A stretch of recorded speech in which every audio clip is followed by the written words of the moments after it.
guys, welcome back to the channel. This is Luke with Luke F1 Fantasy. Just going to really do a quick and short update on Free Practice 1, Free Practice 2. What's been just like shifting through the driver interviews, upgraded videos, Peter Windsor's video on his take as well. So if you ever check those out, definitely would recommend those. But looking into, just without further ado, just kind of getting into it here, just looking at the free practice results.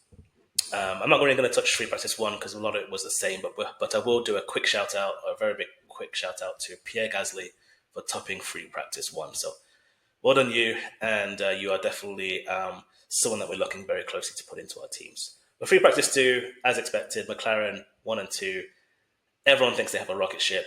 They think they're not perfect. Make of that what you will. There's probably more performance that they both can gain from that. So the gap's probably bigger than the gap is probably bigger than it looks. But yeah, I think McLaren are going to be 1 and 2. Anyone's guess as to who gets it, who gets pole, and who wins. So very strong assets. Max, still able to get a Red Bull around the track. They're setting it up well. Him and Yuki both sort of in the top 6 here. Yuki had a little bit of that. He had that crash, touched the wall. That's one thing I would definitely direct you to. Go check out Peter Windsor's. He has a good analysis on Yuki and his driving style, and he has a tendency to sort of, when he's taking a corner, say that left-hander that he sort of hit the wall in, is that Yuki, he says there's a little bit of an incident where he before he takes the corner, he swerves a little bit to the right to give him a little bit more of a better angle to take the left. But the Red Bull, because it's so front loaded, is that it doesn't really like that sudden shift, and so that's something that he kind of needs to learn about that car a little bit more and just take more of a smoother line. So definitely check out Peter Windsor's video. He speaks about it way more eloquently than I have. So it's an interesting watch. Charles in the Ferrari, he sounds really confident. They brought some upgrades to this track. He's very happy. He still thinks McLaren's way ahead of them, but he seems to have a very clear plan as to what he wants to do with his car overnight. So eyes on Charles for tomorrow. Shout out Carlos in the Williams and Alex Albon in the Williams, both in the top 10. They also were in the top 10 in free practice 1. Williams looking really strong. They're both looking really comfortable. There was an interview on F1 TV where they were saying Williams are looking like a strong car, especially in that sort of midfield pack. And if they get in front, they're going to be very hard to overtake. George qualifies a little bit, a little bit less down here in 7, but a lot of the drivers were talking up Mercedes and especially George, and that that they are looking very fast. And George himself says he felt his lap was a little bit messy, got caught up in a little bit of traffic, but again, very confident what he needs to do overnight to improve.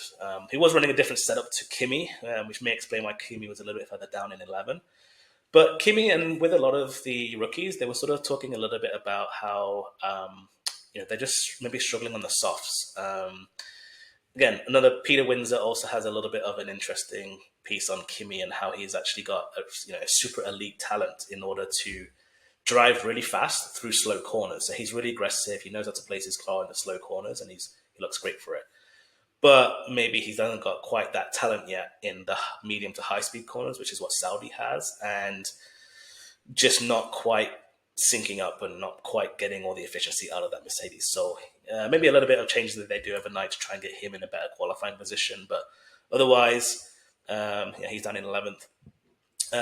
Pierre is comfortably in that top 10 right now, and Alpine just look like they have a really strong car. They really seem like they've got it going this weekend. Pierre was talking about like from free practice 1, he felt like they had nailed the car setup right away. So out of all the drivers, he probably seems like the most confident. Like they just showed up and they were just like, boom, all right, we're here, we're ready to race. So it doesn't seem like they have too much to do in that Alpine. Obviously they'll do a little bit of improvements, but Pierre, I am looking at you. Nico, another one who's talking about how great he feels around this track, just got their experience. Kicks seem they got great straight line speed, and there are some straight line, long straights here at Saudi. So just kind of showing a little bit how experience is sort of maybe valuable at a course like Saudi Arabia, where it's very tight, concrete walls, super fast. Kind of going into the bottom 10 here. Yeah, we have Isaac Hadger, another rookie, complaining about maybe just not really feeling the soft tires, not getting them up to temperature.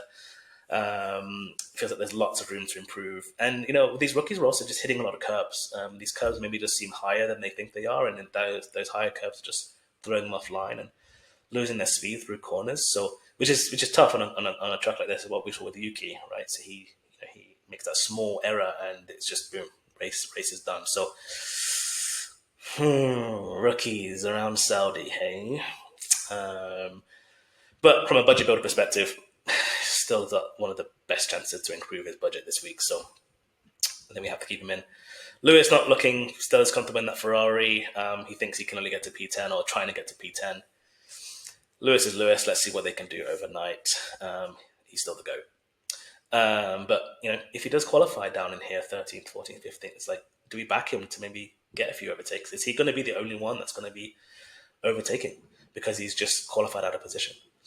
So maybe make us think a little bit about our constructors here.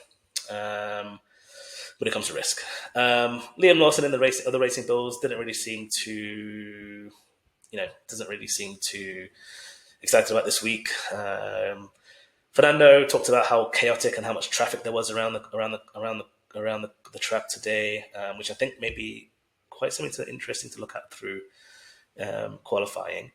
But again, he kind of felt really comfortable in his car. He felt like Aston's kind of qualifying in this P14, P15 range. He thinks that's quite reflective of their performance. But yeah, just another driver that just seems very confident about Saudi. So that might be worth a few points here at a track like this. And then the Haases are down here, Ollie and Esteban. We'll kind of look into it a little bit later, but their performance there was not that great, both in a one lap setup or the race. So I am definitely considering losing one of my assets for that reason. Jack Doohan, another rookie down here in 17th in the Alpine, and the Alpine definitely has performance in it, as we saw from Gasley.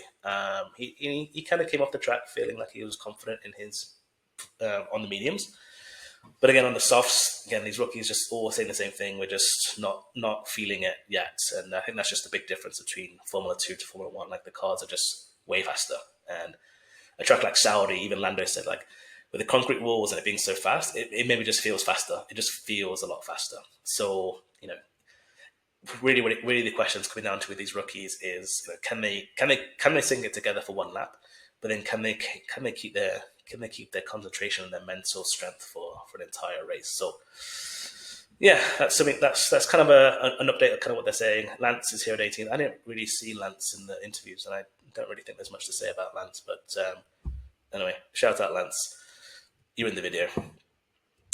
All right, so key takeaways then is that it's Lando, Oscar, one of those is going to win, barring anything ridiculous. Russell, Max, and Charles look like the best of the next three. And then things are just tight between Red Bull, Mercedes, and Ferrari. So if you were to pick a limitless team, you'd probably go Mercedes, but it won't surprise you if Max or Charles plays spoiler in this. Alpine look on it, especially Pierre, and Williams look on it, both of them. So definitely looks like strong assets for this week. And then, I'm just really thinking that there's going to be this really big fight for P6 to P10. I think Oscar, Lando, Max, Charles, George are going to make up the top five. And then P6 to P10, I think anyone can make it. Like, I think you have a bunch of 8 or so drivers that are fighting for these 5 spots. You've got Yuki, you've got Lewis, you've got Kimi, you've got both Williams drivers, you've got Pierre, maybe Hajar. But I think we're going to see a little bit of some spoiler alert happening. I think one of these drivers is, one of them can sneak into like a top, 3rd, 4th, or 5th as well. So, again, from a limitless perspective, there's a few people at the party which may be playing a bit party pooper from a limitless perspective. But if you are going limitless, you do have the benefit of getting Lando and Oscar in. So on a week where most people have Oscar, so maybe there's a differential and a delta to be gained there. But it's looking less and less likely that I'm going with Limitless this week. And my hot take is, again, what the drivers were saying is that they really just felt it was chaotic. And, Alonso was on the radio saying it's chaotic. Lando came off saying it was chaotic. And I think that's maybe what I can translate from that into qualifying, is that Q1, when you have 20 cars on track, when everyone's trying to get their second lap in, I think teams are going to have to be really on it with their strategy to get their drivers out in the right window. If there's any mess up, if there's any hiccup, anything, then it wouldn't surprise me if I saw one of the top drivers not make it out of Q1. So make of that what you will. Let's see how qualifying goes.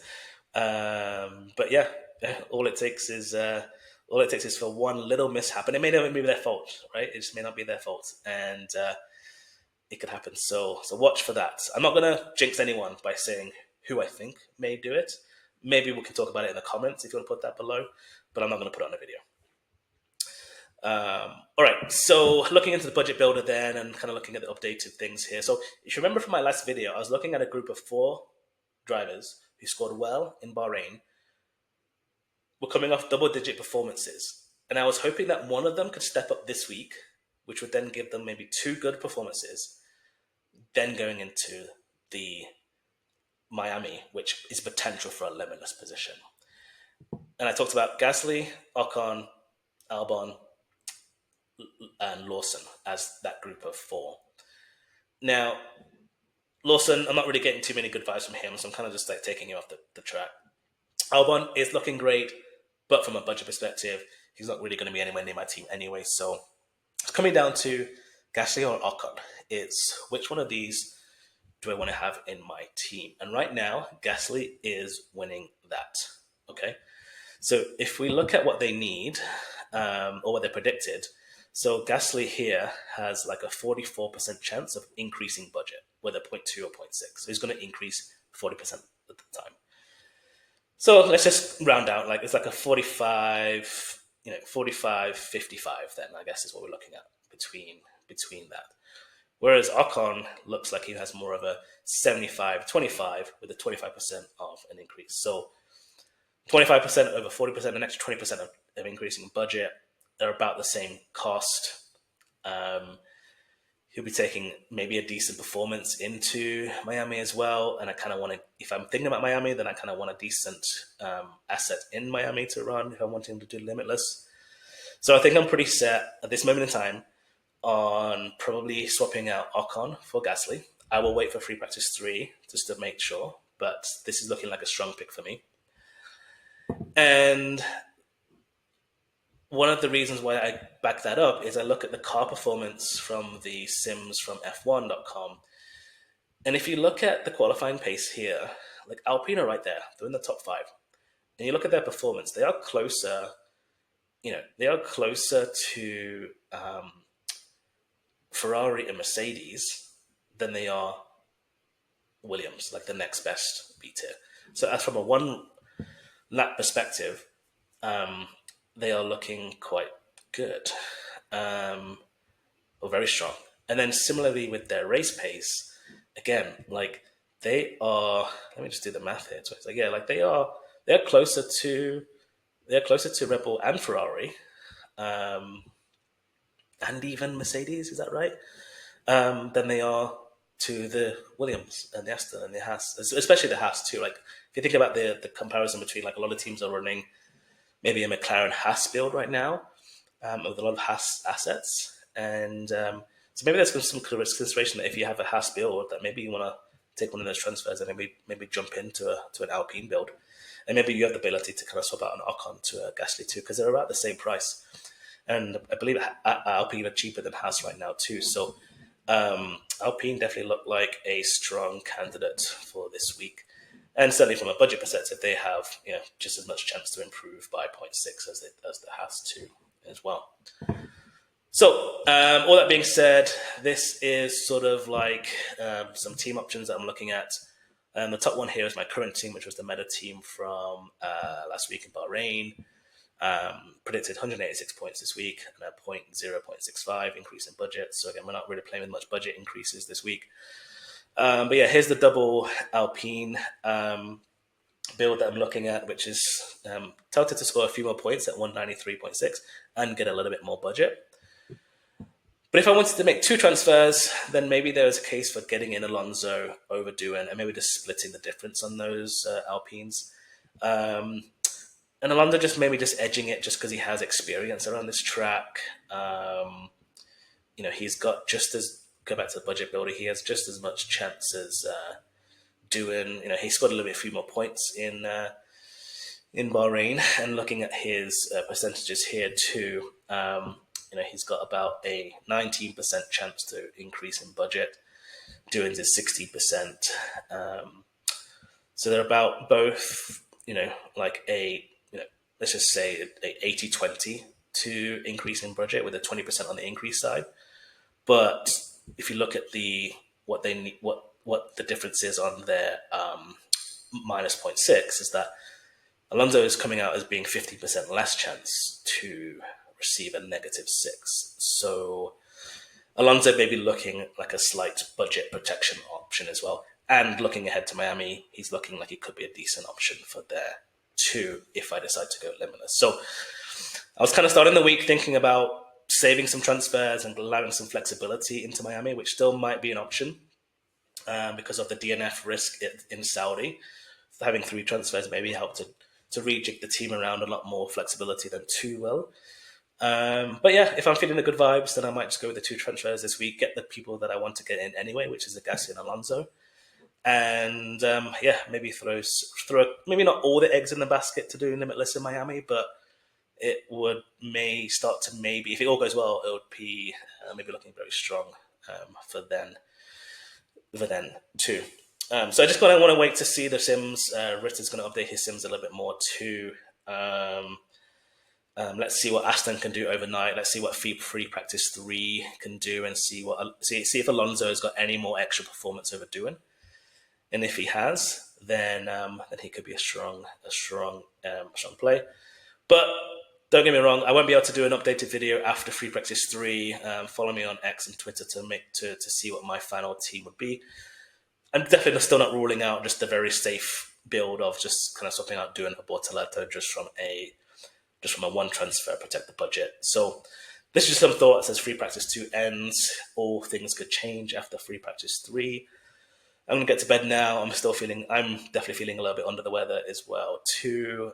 So I'm going to get this video edited and send it out to you guys. But otherwise, hope you enjoy the race and have a good one.